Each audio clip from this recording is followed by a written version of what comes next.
Do you know what makes this big paddle wheel on the windmill turn?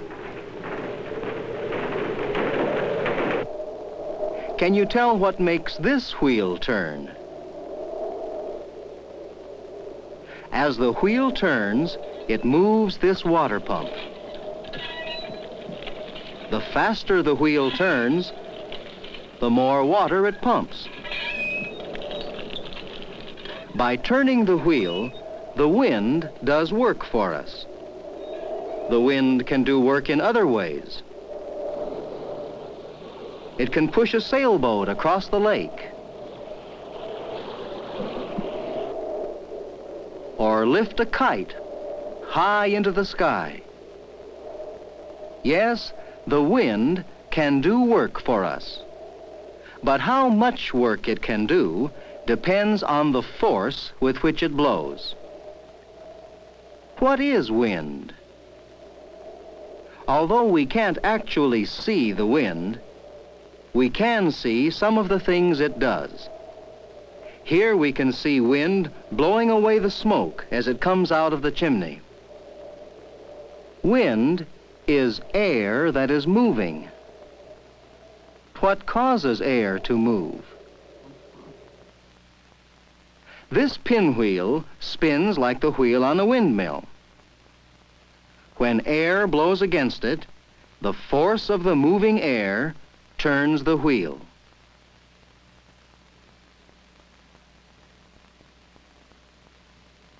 Now watch the wheel. What makes the pinwheel turn when it's held over the burning candle?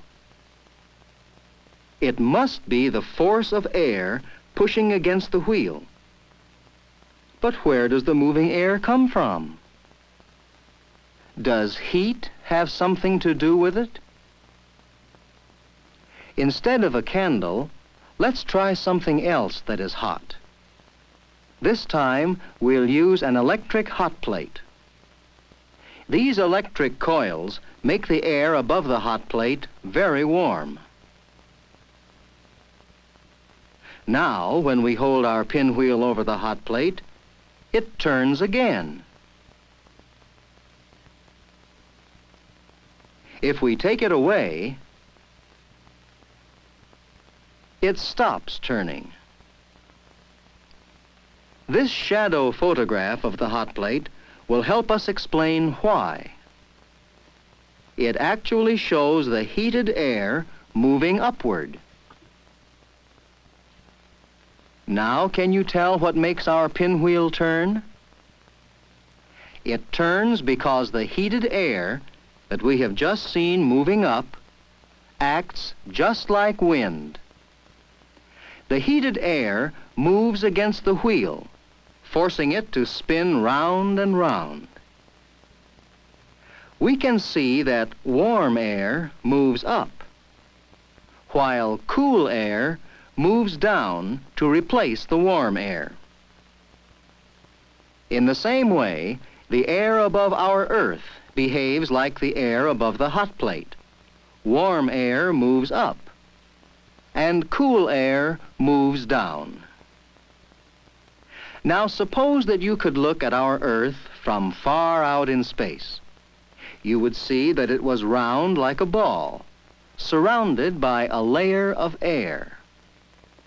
Because the rays of the sun, shining on the Earth, are more direct at the equator than at the north or south poles, the Earth becomes warmer at the equator than at the poles. In this way, the air above the equator becomes warmer than the air above the Earth's poles. This means that the warm air above the equator will move up, away from the Earth, while the cool air above the Earth's poles will move down toward the Earth. In this way, a current of air moves above the Earth, and this moving air is what we call wind.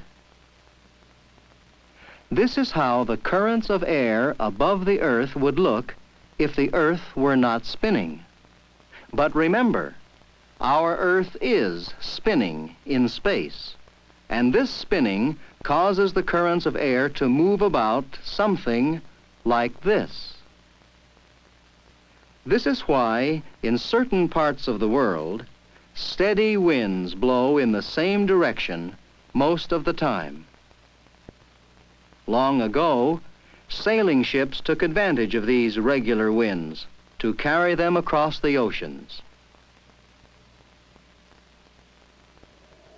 Because the force of the wind is important, we often need to measure wind.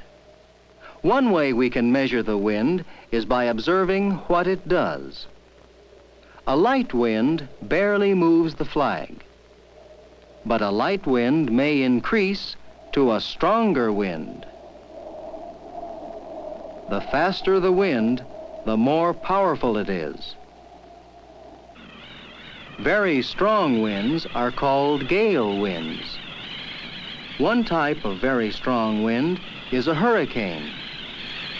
A hurricane is a storm with winds of great force.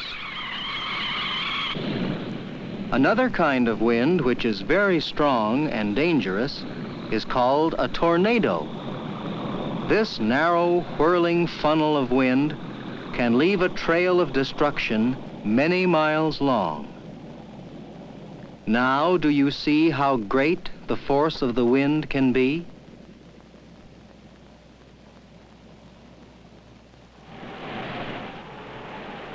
We already know something about the force of wind in sailing. Strong winds can cause such huge waves that a ship may have to change its course. Boats and ships must know both the direction and the speed of the wind in order to sail safely. Airplane pilots need to know about the wind, too. A strong wind might force an airplane many miles off its course. In order to make proper corrections for the effects of wind, a pilot and his crew must know the speed and direction of the wind when they are flying. Every airport has instruments for measuring the speed and direction of the wind. This instrument is called a wind vane. It shows from which direction the wind is blowing. The wind vane is connected to this scale, which indicates accurately the direction of the wind. This instrument is called an anemometer. It measures the speed of the wind. As the wind spins these cups around, the anemometer registers the speed of the wind on this scale. Knowing about wind helps us forecast the weather, too. The wind moves clouds, and clouds often bring rain or snow. Weathermen use balloons to learn more about winds that blow very high above the ground. As the weather balloon rises, a small radio attached to the balloon sends back signals to the weather station. This information often helps weathermen forecast our weather. The study of moving air, or wind, is important in another way. Sometimes the wind picks up and blows so much sand and dust that we call it a dust storm. Dust storms sometimes entirely cover houses or farms. This is just one of the ways in which the powerful effect of the wind can change the surface of our Earth. All of the time, the wind blows somewhere on Earth. The force of the wind can do work for us. Wind brings us our weather.